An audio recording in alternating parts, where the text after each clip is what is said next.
김태호, 전병헌 두 사람 모두 집으로 돌아갔습니다. 구속영장이 나란히 기각이 됐습니다. 애청자 여러분 안녕하십니까? 두 사람 모두 혐의를 다툴 여지가 있다는 겁니다. 먼저 김태호 전 비서관 사이버사 증언을 하면서 우리 사람을 뽑으라 라는 VIP의 강조사항을 군에 전달한 의혹을 받고 있죠. 그런데 다툴 여지가 있다는 거고요. 전병헌 전 정무수석은 과거에 홈쇼핑 제어가 과정에서 뇌물을 받은 혐의인데 역시 다툴 여지가 있다는 게 이유입니다. 신고 권력을 넘나들던 검찰 수사의 칼날이 번번이 법원의 문턱에서 삐끗하는 모양새입니다. 그렇다고 과거 적폐 수사의 기세가 꺾여서는 안 될 테지요. 좀 꺾였으면 하는 한파는 오늘도 대단하네요. 언제까지 이렇게 추울 건지 이건 잠시 후에 인터뷰를 좀 풀어보겠습니다. 김현정의 뉴스쇼 지금부터 출발합니다.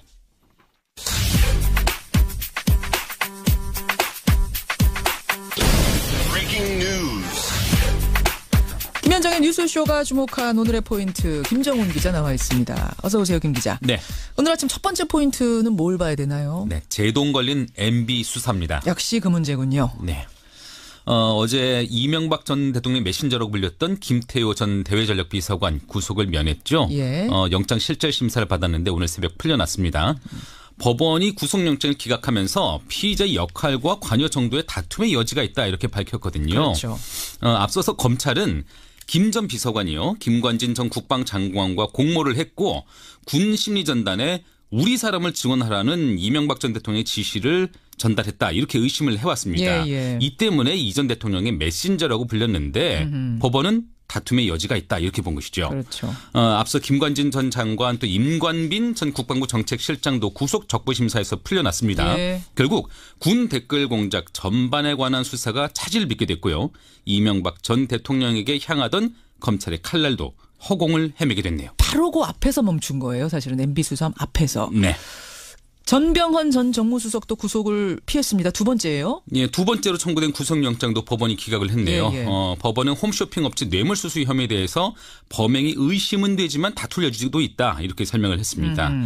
현 정부 실세를 향해서 두 차례나 구속영장을 청구했던 검찰인데 무리한 수사 아니면은 부실한 수사 이런 비판을 받을 것 같네요. 예. 하여튼 뭐 두 개의 굵직한 영장이 다 기각이 되면서 검찰로서는 좀 타격이 있을 것 같습니다. 그렇습니다. 다음 포인트 보죠. 네, 널뛰는 가상화폐의 옥주액입니다. 비트코인 가격 뭐 하루에도 수백만 원 오르락 내리락 한다는 건 여러분도 이제 잘 아실 텐데 드디어 정부가 규제에 적극적으로 나섰군요. 네, 금융위원회가 어제 유사수신행위 규제법 개정안을 마련하겠다고 밝혔습니다. 예. 정부의 기준에 맞춘 가상화폐 거래소에 대해서만 영업을 허용하겠다는 취지죠. 소비자 보호 또 자금 세탁 방지 고객 자산 별도 예치 등의 까다로운 기준을 충족해야만 비트코인을 비롯한 가상화폐 거래를 인정해 주겠다는 겁니다. 지금은 그냥 신고만 하면 거래소 누구나 열 수 있는 거였다고요. 그렇죠. 네. 근데 법무부는 한 발 더 나가서 이 가상화폐 거래 전면 금지 방안까지 검토를 하고 있거든요. 이에 맞춰서 우리은행 또 산업은행 등은 가상화폐 거래소에 제공해온 가상 계좌를 올해 안에 폐쇄하기로 해서 그 제동이 본격화하는 것으로 보이네요. 가상 계좌를 폐쇄하겠다. 네. 그래요. 이런 조치들이 비트코인 광풍을 잠재울지 아니면 오히려 제도권 밖으로 튕겨나가서 열풍이 또 뭐랄까 좀 삐뚤어진 형태로 더 과열되는 건 아닌지 이걸 좀 가늠해봐야 될 텐데. 네. 그래요. 정부의 고민도 깊은 것 같습니다. 마지막 포인트 하나만 더 보죠. 네, 구상권 굴레벗은 강정마을입니다. 강정마을 해군기지 건설 반대로 손실 입었다 해서 박근혜 정부가 구상권 청구했었던 건데 그거를 문재인 정부가 취하하기로 한 거죠? 네, 청구된 금액이 34억 5천만 원이나 됐거든요. 예. 갈등을 겪었던 강정마을 주민들이 감당하기에는 버거웠는데 그 굴레가 벗겨진 것입니다. 이거 문재인 대통령 공약이기도 했죠. 예. 어제 정부가 최종 결정을 내렸고요. 강정마을을 비롯한 제주는 물론 당연히 환영 일색이고 강정 주민들에 대한 사면 복권까지 아울러 요청을 하고 있고요. 그런데 일각에서는 불법 시위의 책임을 국가가 면책해 준 건 잘못된 선례라는 그런 비판을 내놓고 있기도 합니다. 그래요. 여기까지 오늘의 포인트. 김정훈 기자 수고하셨습니다. 네. 뒤밖의 복당파인 김성태 의원이 한국당의 새 원내대표로 선출됐습니다. 뜨거운 용광로에 전부 다 집어넣고 대여 투쟁력 강화해서 문재인 정권의 독단과 전행 포퓰리즘을 막아내는 전사로서 여러분들과 함께 서겠습니다. 예, 전사가 되겠다. 김성태 의원의 일성이었습니다. 제1야당 자유한국당의 새 원내사령탑에 우뚝 섰죠. 당선 일성은요. 대여 투쟁력을 강화해서 문재인 정권의 독단과 전행, 포퓰리즘을 막아내겠다는 거였습니다. 사실은 어깨가 무겁습니다. 내년 지방선거도 치러내야 되는데 당 지지율은 반등의 기미도 보이지 않고요. 이런 상황에서 원내대표가 된 김성태 의원 만나보죠. 자유한국당 신임 원내대표입니다. 김성태 원내대표님 안녕하세요. 축하드립니다. 예, 감사합니다. 김성태입니다. 과반을 넘기는 후보가 없으면 결선 가는 거였잖아요. 그렇습니다. 과반을 딱 한 표 넘기셨어요. 예. 55표 딱 들으셨을 때 어떠셨습니까? 개표 결과를 듣고 처음 든 생각은 예. 다양한 생각들을 가지고 계신 의원님들의 반 이상이 저를 선택해 주셨구나 하는 고마운 마음이었죠. 또 다른 후보를 지지해 주신 분들도 많으니까 예. 앞으로 원내대표로 활동하면서 그분들의 판단도 더욱더 존중해야 되겠구나 하는 그런 생각을 들었습니다. 그런데 참 국회의원들이 10만 명, 20만 명, 30만 명 지역 유권자들에게는 좋은 정책 공약과 그리고 좋은 메시지, 좋은 또 스피치 하면은 웬만큼 판단이 서는데 사실상 심리 물기는 알아도 이 국회의원들 마음은 모릅니다. 그래서 표심이라는 게 정말 어려운 건데 너무나 감사한 결과죠. 결선 갈 각오는 사실 하고 계셨어요? 어떠셨어요? 솔직한 심정은 결선까지는 안 간다고 봤습니다. 솔직하게. 자신이 그럼 있으셨던 거네요, 어느 정도? 자신은 분명히 있었습니다. 분명히 있으셨습니까? 당선 일성이 상당히 비장했습니다. 예. 야당 대표가 국회법 위반했다고 최초로 고발당하는 한이 있더라도 대여 투쟁의 끈을 놓지 않겠다. 예. 문재인 정권의 독단과 전행, 포퓰리즘 막아내는 전사로 서겠다. 예. 저는 전쟁터 나가시는 줄 알았어요. 예. 아니 어떤 심정입니까? 전사가 되겠다. 그럴 정도로 우리는 지금 현재 문재인 정권이 들어선 지 8개월이 이제 돼가고 있지 않습니까? 예. 그런 제1야당이 야당답지 못한 야당으로서 우리 당원은 기본이고 국민들조차도 저게 무슨 야당이냐 할 정도의 그런 많은 손가락질을 받았습니다. 비록 정권은 빼앗겼지만은 국민 여러분께서 우리 자유한국당을 제1야당으로 만들어 주신 의미는 바로 보수의 가치 아래 또 정부 여당의 일방적인 독주를 제대로 견제하라는 것인데 보수의 가치, 예. 그걸 제대로 하지 못한 그런 무기력감이 있었죠. 그거는 전임 원내 지도부에 대한 책임을 제가 얘기하는 게 아니라 바로 아직 우리 자신들이 야당으로서 제대로 된 체질 전환이 이루어지지 않았기 때문에 그런 거죠. 체질 전환. 그런 측면에서 저부터 이제 앞으로 이런 무기력한 야당 체제를 극복하는 그런 최선봉에서 전사로 서겠다. 그거는 문재인 정권의 독단과 전행, 이런 포퓰리즘 정책 그리고 정치 보복에 맞서겠다는 거죠. 전사가 돼서 지금 대여 투쟁 강조를 계속하셨는데 오늘 여당인 민주당이 내놓은 그 축하 메시지 보니까 어제 내놨군요. 협치하자, 상생하자 이런 거였고 오늘 우원식 원내대표도 만나시잖아요. 만나면 아마 같은 말씀하실 겁니다. 협치하자, 상생하자. 거기에 대해서 뭐라고 답하시겠습니까? 저는 개인적으로 우원식 원내대표 아주 좋은 정치인이라고 보는 사람입니다. 마침 조금 전에 이 방송 시작하기 전에 전화가 오셔가지고 통화하셨어요? 통화를 했습니다. 제가 정중하게 오늘 방문하겠다. 방문해서 이야기하자. 근데 아까 자신하고 통화해서 제대로 싸우는 이제 야당 만났다. 잘 싸워보자 이런 전화 서로 주고받았는데. 잘 싸워보자 앞으로 그러셨어요? 김 원내대표께서. 잘 싸우자는 건 결국 나쁜 의미가 아니에요. 그래서 뭐라 그러세요? 우 원내대표는. 아니 우 원내대표도 잘 싸워보자고. 서로 잘 싸우자고. 두 분 다 전사 되시면은 그럼 이거 협치 상생 어려운 거 아닙니까? 원래 제대로 싸우고 나면은 서로가 서로를 인정하는 그런 관계가 되는 것이죠. 그런가요? 그러니까 막무가내 싸움이 아니라 정책을 넣고 겨뤄보자 이런 말씀이신 거죠? 그렇습니다. 알겠습니다. 김성태 원내대표 만나고 있습니다. 홍준표 당대표가요. 이번 국회 예산안 처리 끝난 뒤에 이런 말씀하셨어요. 앞으로는 원내일에 내가 간섭하겠다. 당대표가 원내일에 간섭하겠다. 이거 공개적으로 발언하는 걸 전 처음 본 것 같은데 이건 어떻게 생각하세요? 자유한국당 당헌 당규에는 당대표와 원내대표의 역할이 명확하게 구분되고 있습니다. 서로 그 선은 뭐 이렇게 침범하고 예. 또 집에 개입할 수 있는 구조가 아니에요. 너무나 명확하기 때문에. 지난번 홍 대표께서 그런 발언을 한 부분은 예. 예산안 처리 과정에서 국민들 뜻이나 우리 당원 뜻의 뜻은 전혀 이게 아닌데 일방적으로 무기력하게 처리된 그 모습, 특히 제1야당인 자유한국당을 패싱하면서 국민의당과 예산안 처리를 가지고 밀실 뒷거래까지 하면서 한마디로 우리 당은 그런 상황에서 우리 당은 뭐 했냐. 그런 질타를 그런 표현으로 한 것뿐입니다. 홍 대표의 질타의 표현이지 정말로 간섭을 하실 건 아니라고 생각하시는 건가요? 저는 그렇게 보고 있습니다. 예. 홍 대표님하고도 사담으로 그런 얘기를 나눠보셨어요? 그렇습니다. 어제 저녁에도 예. 많은 그 주가원들과 저녁을 하면서 예.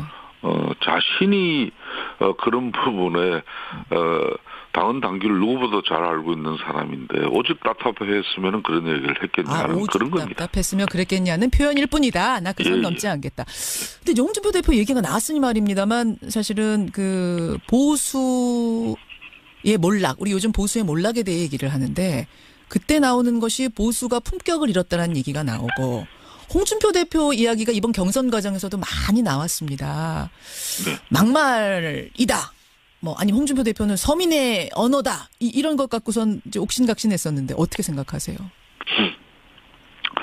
이제 홍준표 대표의 흔히 말하는 여러 우려가 있지 않습니까? 예. 막말이나 또 너무 직설적인 표현인데 그게 너무 거칠어서 그런 여러 우려가 있습니다만은 앞으로 홍준표 대표는 제가 어제 공식적으로 대표의 이제 쉽게 말하면 직설적이고 좀 거친 표현은 이제 원내 그동안 제대로 싸우지 못했기 때문에 본인이 그렇게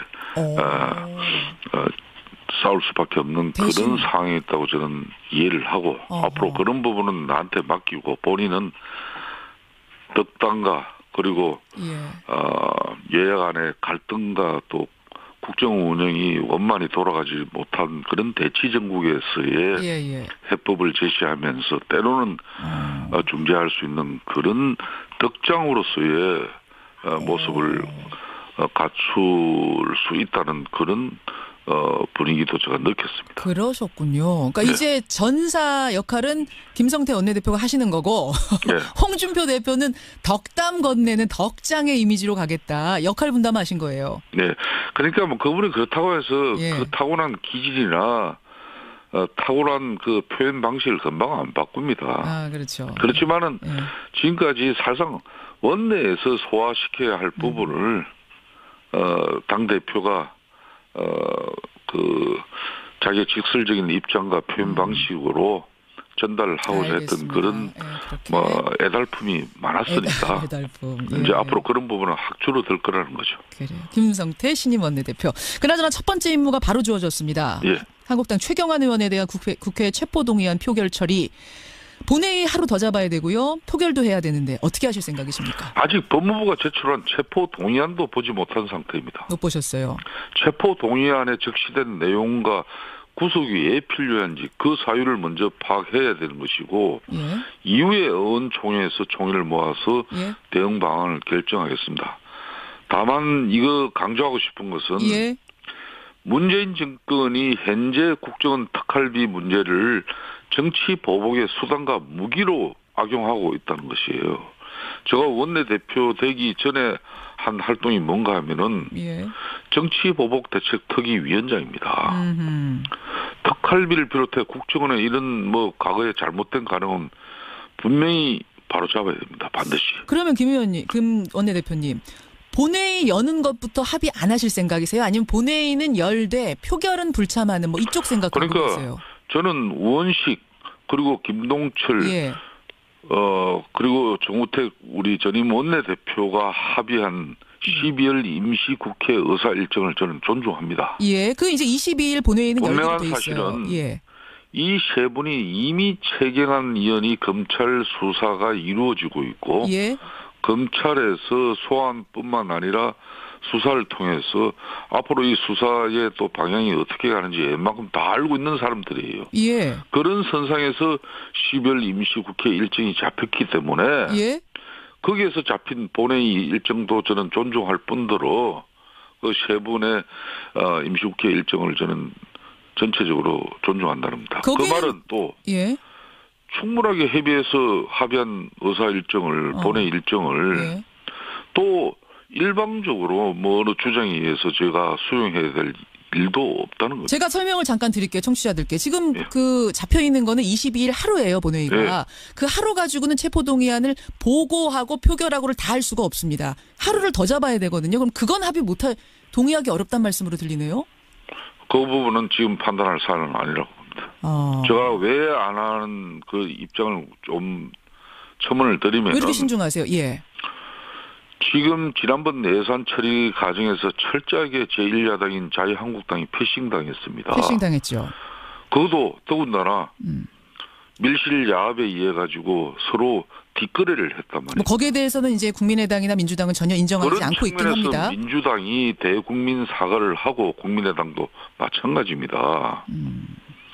그리고 국회 운영에 관한 실질적인 진정한 협력과 협조를 예. 당부하고 요청을 해야지. 예. 밀실 뒷거래한 그런 한마디로 작물을 가지고 다시 이걸 제대로 된 정상적인 거래로 이렇게 바꿔놓고자 하는데 그런 일에 제가 왜 공범이 됩니까? 알겠습니다. 오늘 첫 인터뷰였는데 아까 전사라는 표현 쓰셨는데 첫 인터뷰부터 좀 강한 발언들이 나오네요. 오늘 우원식 원내대표 또 김동철 원내대표 이분들과 어떤 이야기들 나누실지도 저희가 관심 있게 보겠고요. 앞으로 신임 원내대표로서 좋은 정치 부탁드리겠습니다. 예, 감사합니다. 예, 고맙습니다. 예. 자유한국당 김성태 신임 원내대표였습니다. 김성환의 행간 시사평론가 김성환 씨 나오셨습니다. 어서 오십시오. 네, 안녕하세요. 오늘도 굵직한 뉴스가 많은데 네. 문재인 대통령 중국 가는 것도 아주 큰 뉴스잖아요. 네, 그런데 중국 가는 것도 문제지만 예. 중국 가기 전에 중국 언론과 인터뷰한 내용도 지금 미묘한 파장을 불러일으키고 있습니다. 관영 매체죠. CCTV. 예, CCTV가 문재인 대통령을 인터뷰해서 방영을 했는데 그 내용이 교묘하게 편집이 됐다는 사실이 드러났습니다. 편집이? 이 문재인 대통령 인터뷰 편집한 중국 CCTV 이 뉴스의 행간을 좀 살펴볼까 합니다. 그러니까 8일에 사전 녹화를 해서 이건 우리가 알고 있었어요. 네, 예. 그거를 방영을 한 건데 네. 언제 했죠? 사흘 뒤, 그러니까 녹화를 한 지 사흘 뒤니까요. 엊그제 밤 10시 30분에 방영을 했습니다. 한 25분가량 했는데요. 예, 예. 그러니까 청와대는 편집한 사실을 몰랐던 것 같아요. 그러니까 방영 3시간 전쯤에 기자들에게 인터뷰 전문을 배포했습니다. 예. 근데 기자들이 인터뷰 전문하고 실제 방영된 내용을 비교해 보니까 예. 이게 뭔가 좀 다르네? 이렇게 해서 찾아보게 된 거예요. 근데 뭔가 문재인 대통령 발언이 통째로 삭제된 부분이 많이 발견이 됐는데요. 근데 그러니까 원래 이 녹음을 하면 인터뷰를 하면 그걸 다 보내는 건 아니에요. 네, 물론 그래요. 편집은 하긴 합니다만 그렇다고 해서 그 사람의 뉘앙스가 바뀌거나 이러면 안 되거든요. 그 발언의 원칙이거든요. 의도하고 맥락이 달라지면 안 되는 거죠. 거거든요. 예. 근데 대표적인 부분이 산불 정책 질문에 대한 답변인데요. 예. 아시다시피 산불 정책은 사드 추가 배치, 미국 미사일 방어책에 참여, 예. 한미일 군사동맹 이 세 가지 하지 않겠다는 건데요. 그렇죠. 진행자가 산불 정책을 어떻게 이양할 건지 밝혀달라 이런 질문을 던졌는데 예. 문재인 대통령이 이렇게 답변했습니다. 잘 들어보십시오. 예. 한국은 이미 사드에 관한 입장을 밝힌 바 있다. 그것은 결코 새로운 입장이 아니다. 과거부터 한국이 지켜왔던 입장이다. 이렇게 얘기했거든요. 근데 CCTV는 여기에서 그것은 결코 새로운 입장이 아니다. 요것만 쏙 드러냈습니다. 그러니까 마치 전향적으로 문재인 대통령의 입장이 바뀐 것처럼 뉘앙스를 바꿔놨다는 겁니다. 예. 뭐 이외에도 여러 가지 이제 발언들이 바뀐 것으로 지금 확인이 되고 있는 상황입니다. 그래요. 문재인 대통령의 인터뷰를 편집했다. 대통령 인터뷰를. 이 뉴스의 행간 이면에는 뭐가 숨어 있는 건지 아니면 진짜 단순한 실수인지 어떻게 봐야 돼요? 절대 실수는 아니죠. 아닙니까? 그러니까 행간이 있는 건데요. 첫 번째 행간은 마사지를 해도 너무 심하게 했다입니다. 마사지. 이명박 박근혜 정부 시절에 사실은 마사지 얘기 많이 나왔었는데. 네. 대통령의 발언을 일부 삭제하거나 수정을 해서 발언의 맥락을 좀 다르게 언론에다가 알려준 건데요. 그렇죠. CCTV는 마사지를 해도 너무 심하게 했습니다. 아예 대놓고 사드 질문만 집중적으로 던졌습니다. 인터뷰 처음부터 사드 갈등으로 양국 관계가 악화됐다 이렇게 얘기를 하면서 시작하고요.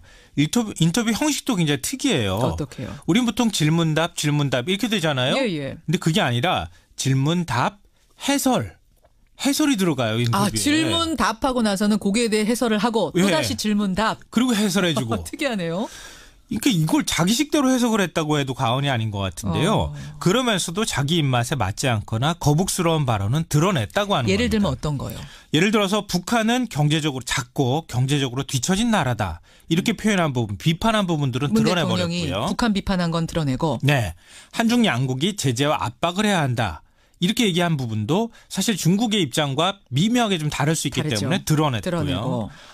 그리고 평창 동계올림픽에 시진핑 주석이 직접 참석하는 걸 검토한다고 약속했다. 이 부분도 통째로 싹 드러냈어요. 그거 이제 문 대통령이 그렇게 약속하신 적이 있어요라고 얘기했는데. 네, 시진핑 주석이 그렇게 약속했어요. 중국이 보기에 조금 불편했는지 어땠는지. 시진핑 주석차 들어가가지고 그런 것 같아요.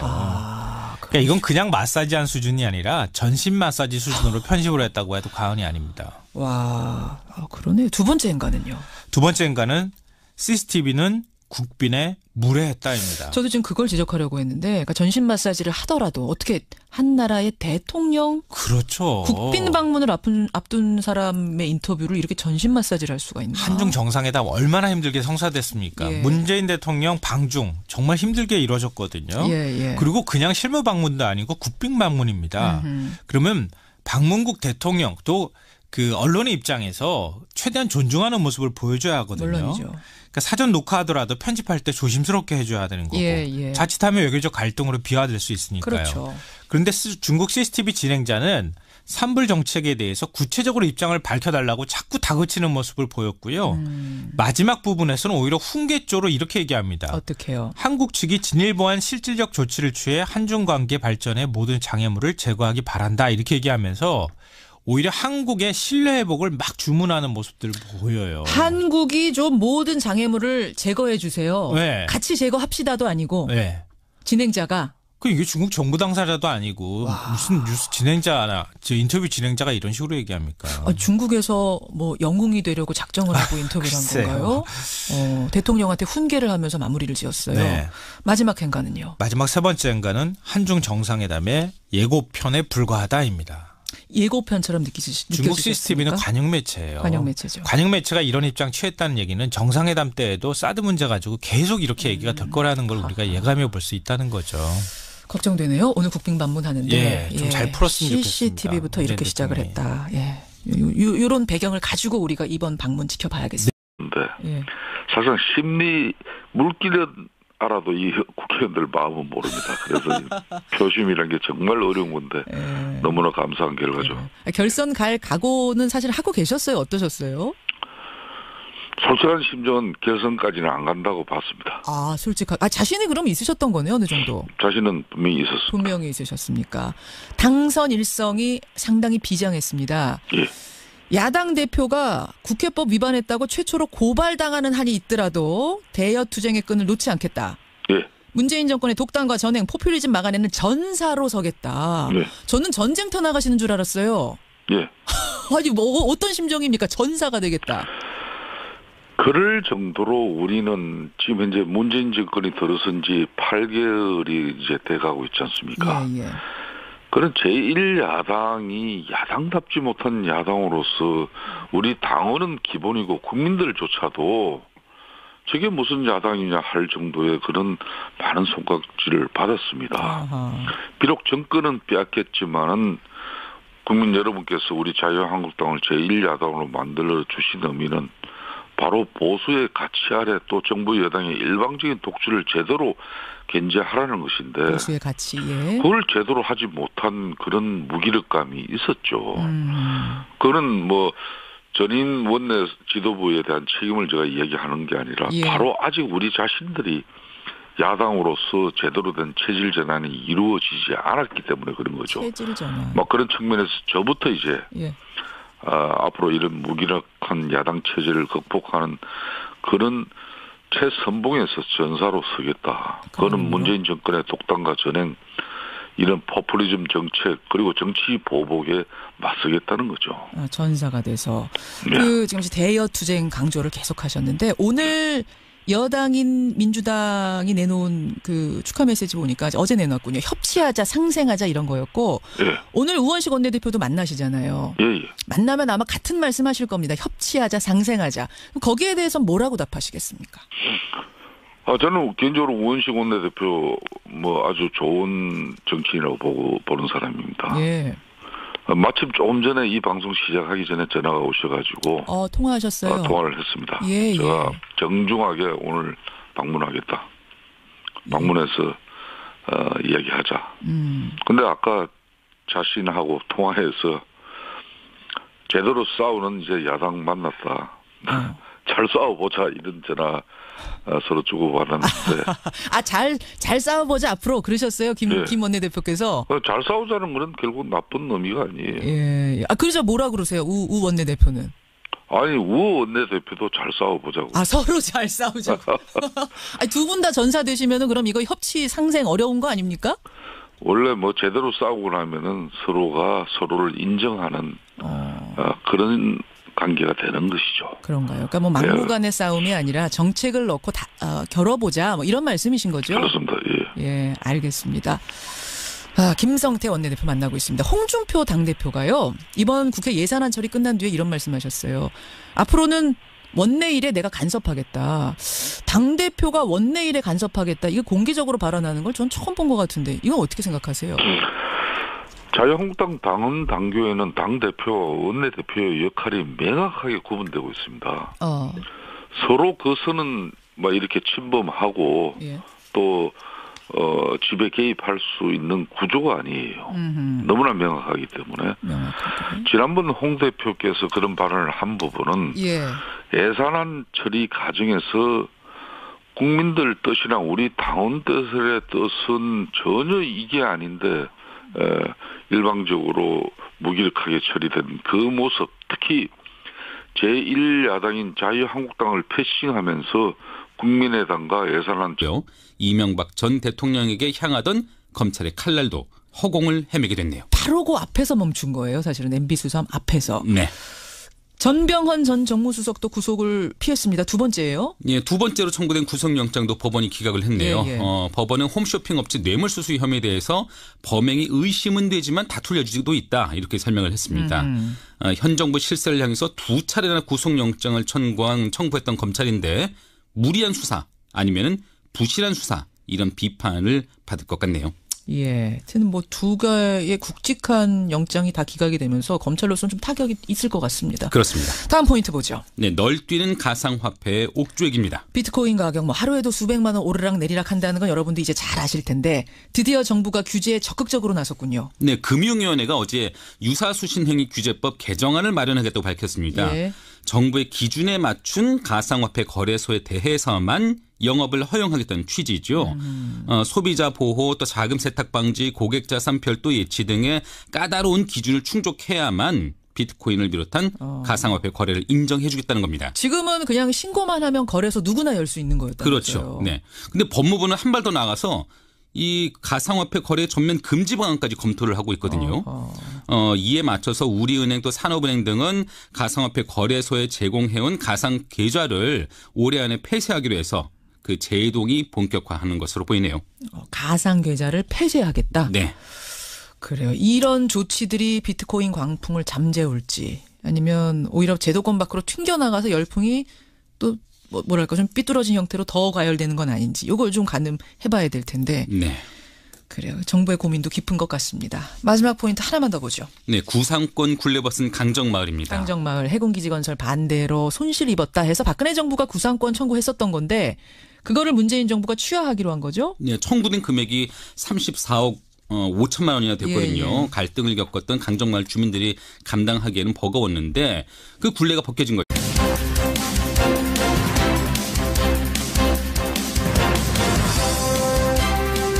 김태효, 전병헌 두 사람 모두 집으로 돌아갔습니다. 구속영장이 나란히 기각이 됐습니다. 애청자 여러분 안녕하십니까? 두 사람 모두 혐의를 다툴 여지가 있다는 겁니다. 먼저 김태효 전 비서관 사이버사 증언을 하면서 우리 사람을 뽑으라라는 VIP의 강조사항을 군에 전달한 의혹을 받고 있죠. 그런데 다툴 여지가 있다는 거고요. 전병헌 전 정무수석은 과거에 홈쇼핑 제어가 과정에서 뇌물을 받은 혐의인데 역시 다툴 여지가 있다는 게 이유입니다. 신고 권력을 넘나들던 검찰 수사의 칼날이 번번이 법원의 문턱에서 삐끗하는 모양새입니다. 그렇다고 과거 적폐 수사의 기세가 꺾여서는 안 될 테지요. 좀 꺾였으면 하는 한파는 오늘도 대단하네요. 언제까지 이렇게 추울 건지 이건 잠시 후에 인터뷰를 좀 풀어보겠습니다. 김현정의 뉴스쇼 지금부터 출발합니다.